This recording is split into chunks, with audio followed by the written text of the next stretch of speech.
Bonjour à toutes, je vous retrouve aujourd'hui pour vous donner mon avis sur tous les produits Tarte que j'ai.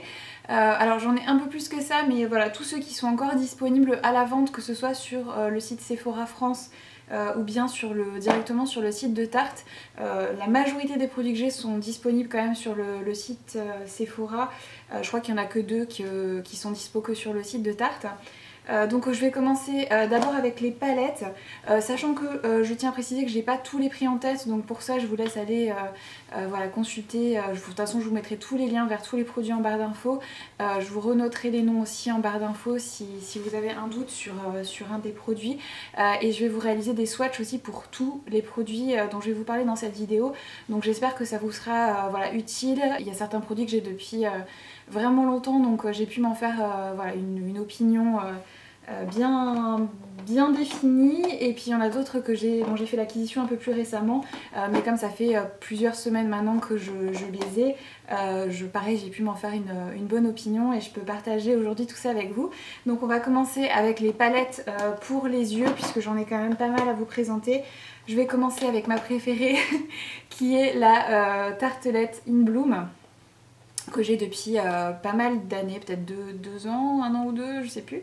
Ça fait un petit moment, mais c'est vraiment une très jolie palette. Enfin moi, vous savez que en guise de fard à paupières, j'aime beaucoup tout ce qui est neutre maintenant, vu que je commence à prendre un peu d'âge. Disons que je suis moins attirée par les teintes funky. Et celle-ci, j'aime beaucoup parce qu'elle est vraiment neutre en fait. C'est des teintes... voilà, vous avez des teintes qui sont froides, neutres ou un peu chaudes, mais ça reste vraiment dans le neutre, on va dire. Et j'aime vraiment beaucoup cette palette, déjà parce que les fards sont très beaux et elle me permet également de réaliser de très beaux make-up pour le quotidien qui vont à peu près avec n'importe quelle tenue que je peux porter. Donc voilà, j'aime vraiment beaucoup cette palette. En plus, le packaging est vraiment très joli, comme vous avez pu le voir dans la petite séquence. Donc voilà, très contente de cette palette. La qualité des fards Tarte est vraiment très bonne. Niveau pigmentation, c'est quasiment irréprochable et c'est très rare qu'il y ait un fard dans une palette qui soit pas satisfaisant.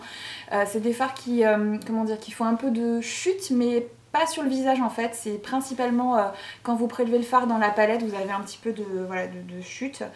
Mais voilà, personnellement ça me dérange pas du tout. Je préfère avoir des fards de bonne qualité qui s'appliquent joliment sur la peau et avoir quelques petites chutes dans la palette plutôt qu'un fard de mauvaise qualité qui ne fait pas de chute. Ensuite j'ai la palette Toasted, tartelette Toasted, qui est pareil magnifique, mais là qui est beaucoup plus, c'est des teintes beaucoup plus chaudes en fait. Elle est vraiment très belle également. C'est une palette que j'ai aussi pas mal utilisée et que je vais d'ailleurs utiliser beaucoup plus maintenant que je peux la remplacer plus facilement qu'avant. Donc voilà, vraiment une petite pépite aussi. Au niveau des fards, il n'y a rien à redire. C'est vraiment de très beaux fards de belle qualité. Et voilà, si vous êtes plus attiré par des teintes davantage chaudes, celle-ci sera vraiment pour vous. Je vous la recommande également. Ensuite, une récente acquisition, c'est la Clay Play Volume 2, qui est une palette à la fois pour les yeux et à la fois pour le visage. D'ailleurs, je me suis maquillée avec aujourd'hui entièrement, donc que ce soit les yeux, le bronzer, l'enlumineur, donc le blush que j'ai, c'est celui de la palette. Voilà, j'ai vraiment réalisé tout mon make-up avec cette palette pour que vous voyez un petit peu le rendu. Et c'est très rare que je trouve une palette qui comprend un bronzer, un blush et un enlumineur qui puisse m'aller. Souvent je suis pas satisfaite des trois, mais là honnêtement les trois teintes ont été vraiment choisies avec beaucoup de soin et sont vraiment très belles. Et les fards à paupières également sont très jolis, donc c'est des fards qui sont plutôt clairs. Donc si vous voulez obtenir vraiment un maquillage naturel, voilà, simple, c'est vraiment une super palette et vous avez vraiment tout ce dont vous avez besoin dans une seule palette. Donc ça c'est pareil, c'est quelque chose que j'apprécie beaucoup. Vous avez en plus un grand miroir, donc c'est très pratique. Et c'est vraiment une chouette palette. J'avais pas du tout envisagé d'en faire l'acquisition, mais en fait je l'ai vue dans mon Sephora. Et quand je l'ai vue et que j'ai pu swatcher les teintes et tout, voilà, j'ai craqué en fait parce qu'elle est vraiment très jolie. Et voilà, si vous aimez tout ce qui est neutre, maquillage un peu naturel et avoir tout dans une seule palette, c'est vraiment une chouette palette. Donc pareil, une belle petite découverte récente que j'ai faite. Ensuite, une palette dont j'ai fait l'acquisition aussi récemment, c'est la palette High Tide and Good Vibes. qui est la palette en édition limitée qu'ils ont sorti là pour le printemps, l'été. Donc moi la mienne, elle est arrivée en fait cassée, mais je m'en suis pas rendu compte tout de suite. C'était au niveau du fermoir, elle était fendue. Et après l'avoir ouvert 2-3 fois, du coup je me suis aperçue que le fermoir était cassé. Et comme Sephora a probablement un des pires services clients qui soit, ils ont bien sûr pas voulu me la changer puisque en plus je m'en étais déjà servi avant de me rendre compte qu'elle était cassée. Donc voilà, du coup j'ai le fermoir qui est cassé, ça me casse les pieds mais d'une force, mais après la palette est vraiment très très belle. Voilà, c'est beaucoup plus coloré que celle que je vous ai présentée avant. Moi, comme je vous le disais, j'utilise plus des teintes neutres maintenant pour maquiller, mais celle-ci, je trouve qu'on peut vraiment réaliser des make-up très portables avec. Vous pouvez ajouter juste utiliser des teintes plus neutres en fait, et utiliser les teintes colorées juste pour ajouter une petite touche de couleur au coin interne ou bien au ras des cils. Et les paillettes, pareil, vous n'êtes pas obligé de les utiliser genre sur toute la paupière mobile, vous pouvez juste les utiliser en petites touches, pareil au milieu du ras des cils, inférieur au coin interne pour ajouter un petit quelque chose on va dire. Mais c'est vraiment une chouette palette. La texture des fards pailletés est assez intéressante, c'est pas gras du tout et ça accroche plutôt bien à la paupière sans base. J'ai pas eu, les fois où je les ai utilisées, j'ai pas eu de chute vraiment sur les joues ou quoi. Donc je trouve que ça a été une palette qui a été très bien conçue et je trouve que la texture des fards irisés dans cette palette est un peu différente des autres textures de fards irisés que j'ai pu utiliser dans d'autres palettes de chez Tarte. C'est une texture qui est un peu plus crémeuse en fait et le rendu est également très très joli, mais ça nécessite davantage de travailler le fard, donc d'appuyer bien sur la paupière pour que le fard se fixe, mais une fois votre fard appliqué, le rendu est vraiment très lumineux, très joli. Donc pareil, une palette que j'ai beaucoup aimée, qui sort un petit peu de ma zone de confort, mais finalement j'ai pu l'utiliser assez facilement. Ensuite, pour terminer avec les palettes pour les yeux, j'ai également pris la petite Tarte Taste Pro To Go. Quand je l'ai reçue, je m'attendais vraiment pas à ce qu'elle soit aussi petite, mais voilà, c'est vraiment une mini palette. Donc si vous voulez quelque chose de très pratique pour voyager, partir en week-end ou autre, c'est vraiment une super palette. Je regrette juste qu'il n'y ait pas un fard un peu plus clair, genre une teinte un peu ivoire. C'est mon seul regret pour cette palette parce que j'avais l'ancienne version de celle-ci et il y avait dedans une teinte plus claire en fait. Mais les couleurs sont vraiment très très jolies après voilà, c'est vraiment des... Je sais pas si vous voyez par rapport à ma main, les fards sont vraiment très très petits hein. C'est vraiment une toute petite palette voilà, comme je disais, pour partir, voilà, comme son nom l'indique, hein, Pro To Go, donc c'est voilà, pour partir en week-end, en vacances, et quand on veut pas être encombré avec une grosse palette, c'est vraiment une chouette petite palette et les fards, comme je vous disais, sont vraiment très très jolis. Ensuite, j'ai également deux fards qui sont des Chrome Paint, donc c'est les fards en pot comme ceci. Donc j'ai tout d'abord la teinte Top Yacht, qui est une magnifique teinte un peu ivoire, on va dire, couleur un peu chair mais métallisée, donc c'est des teintes qui sont hyper lumineuses, c'est magnifique. Franchement j'adore ces fards. Malheureusement sur le site, sur Sephora en fait, vous avez que 6 teintes de disponibles, alors que chez Tarte, sur le site Tarte, vous en avez beaucoup plus. Et j'ai une seconde teinte du coup qui est la teinte Martini, qui est un espèce de kaki complètement sublime, kaki un peu bronze. Et qui malheureusement est disponible que sur le site de Tarte. Et voilà, et du coup je pense que je vais, dès que j'ai l'occasion, faire l'acquisition d'autres teintes parce que c'est vraiment un truc de dingue ces petits Chrome Paint là. Si vous aimez les fards lumineux, c'est vraiment de petites pépites ces fards. Ensuite on va passer à tout ce qui est pour le visage. Donc tout d'abord j'ai la palette Tarte Taste Pro Glow To Go. Donc c'est pareil, c'est un petit format voilà, que vous pouvez emmener facilement partout. Donc à l'intérieur vous avez un bronzer et deux enlumineurs irisés qui sont très jolis. Vous avez une teinte qui est plus qui tire plus sur le jaune et une teinte qui est plus champagne. Le bronzer et les teintes de bronzer, que ce soit dans la palette que je vous ai montrée tout à l'heure ou bien ici, sont vraiment des teintes pas du tout orangées, qu'il est facile d'utiliser peu importe notre carnation, et avec lesquelles vous pouvez également faire votre contouring. Je vous ai fait des swatchs d'ailleurs avec les deux autres bronzers de la marque qui sont très connus, dont je vais vous parler juste après, pour vous comparer un peu les teintes. Voilà, donc c'est pareil, c'est une chouette petite palette à voir. Les enlumineurs sont très jolis aussi, donc j'ai beaucoup aimé cette petite palette. Pour ce qui est des bronzers, j'avais une miniature du Park Avenue Princess de la version classique, donc qui est un petit peu irisée. Cette miniature là je l'ai depuis des années, quand je dis des années, je pense que ça fait au moins 7-8 ans, je sais pas trop, je pense que même les packaging ne ressemblent plus à ça maintenant. Mais voilà, comme c'est une poudre, ça peut se garder longtemps, il n'y a pas de souci, vous n'avez pas de risque de contamination bactérienne ni quoi que ce soit dedans. Voilà, c'est un bronzer qui est très sympa, mais j'ai jamais été vraiment ultra fan justement de ce côté un peu lumineux, mais en même temps c'est une teinte qui est assez chaude en fait, et du coup c'est pas vraiment le genre de teinte que j'apprécie utiliser avec ma carnation, donc c'est pas forcément un bronzer que j'ai beaucoup utilisé, mais là du coup j'en ai profité pour me commander la version mat qui me semblait beaucoup plus prometteuse, et franchement c'est une teinte qui est juste parfaite pour le contouring et tout, que j'utilise très très souvent depuis que je l'ai, je l'adore. Donc voilà, pour moi c'est une des petites pépites à avoir chez Tarte si vous cherchez voilà, une teinte un peu taupe pour faire votre contouring, mais qui soit hyper naturelle, pas trop foncé, mais quand même c'est quand même pigmenté. Je vous recommande vraiment ce bronzer qui est vraiment top. Au niveau des blushs, j'en ai 3, j'en ai 2 que j'ai depuis longtemps. J'en ai eu plus pendant une période, mais en fait il y a quelques mois, quand j'ai fait du désencombrement dans mon maquillage, je me suis séparée de plusieurs blush Tarte que je n'utilisais pas en fait, les teintes me plaisaient pas forcément.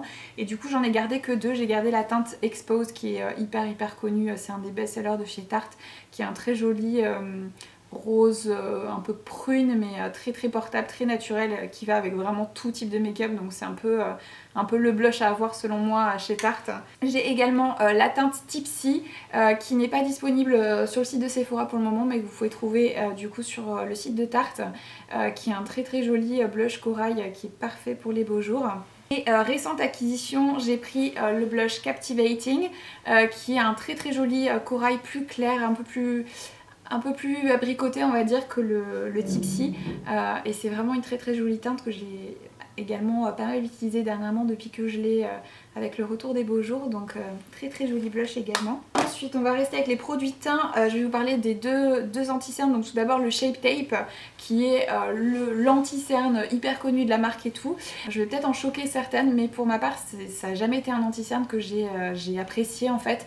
Je le trouve trop asséchant, beaucoup disent qu'il est très couvrant, moi personnellement qui ai des cernes très bleutées, il n'est pas suffisamment couvrant en fait, on voit toujours mes cernes bleutées en fait en transparence, donc du coup je trouve que comment dire, la texture est trop épaisse, trop asséchante pour la couvrance qui finalement n'est pas complète, totale.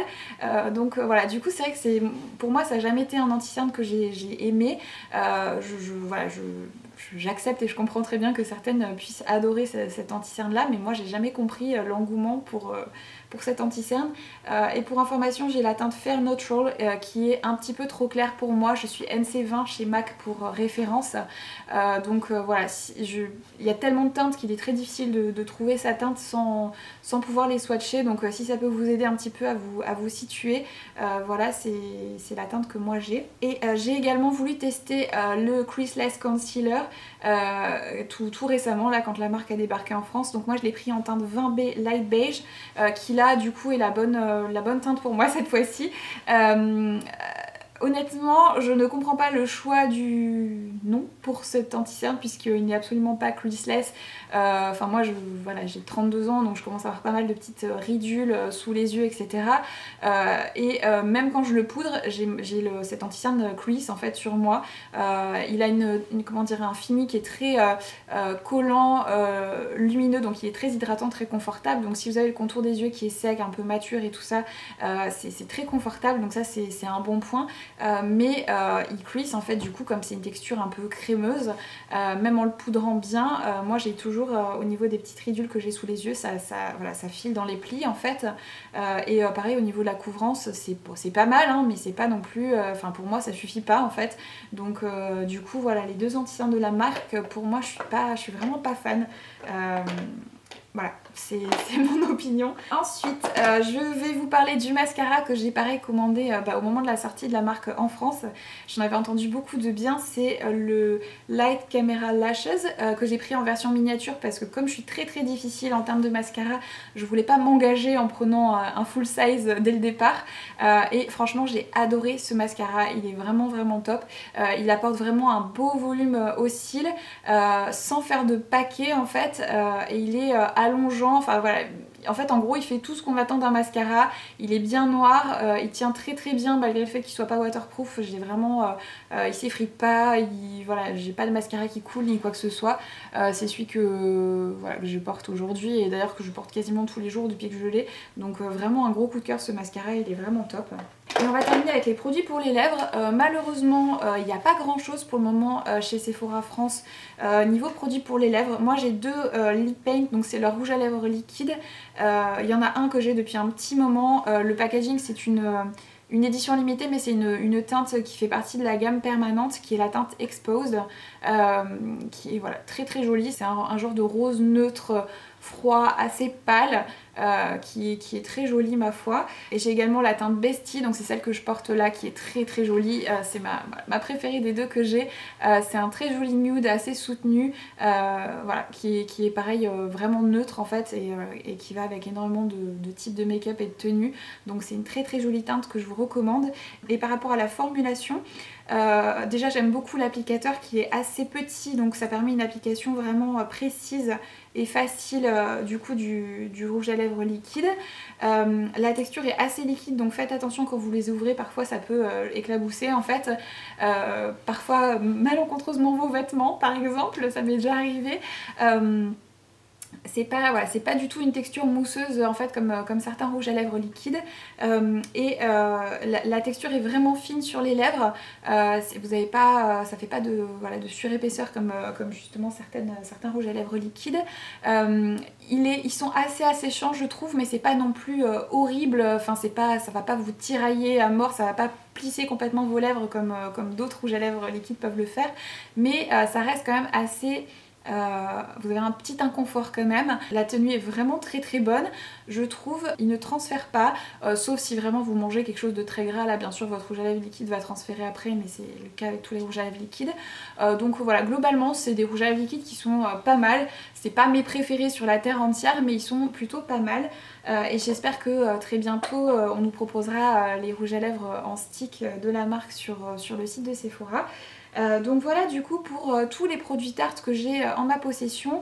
Comme vous pouvez le voir, je n'ai pas de fond de teint parce que j'en ai jamais entendu de bien et du coup j'ai jamais eu envie d'essayer aucun de leurs fonds de teint. J'ai pas non plus de produits pour les sourcils. Donc bon voilà, je me dis que j'avais quand même pas mal de petites choses de chez eux et que mon opinion sur ces produits pouvait éventuellement vous être utile. N'hésitez pas à me dire ce que vous avez pensé de cette vidéo, si vous avez testé certains de ces produits et ce que vous en avez pensé, ça m'intéresse. Et si vous avez aussi éventuellement des recommandations à me faire de produits Tarte que je n'aurais pas encore essayé. Je vous fais des gros bisous à toutes et je vous retrouve très bientôt pour de nouvelles vidéos.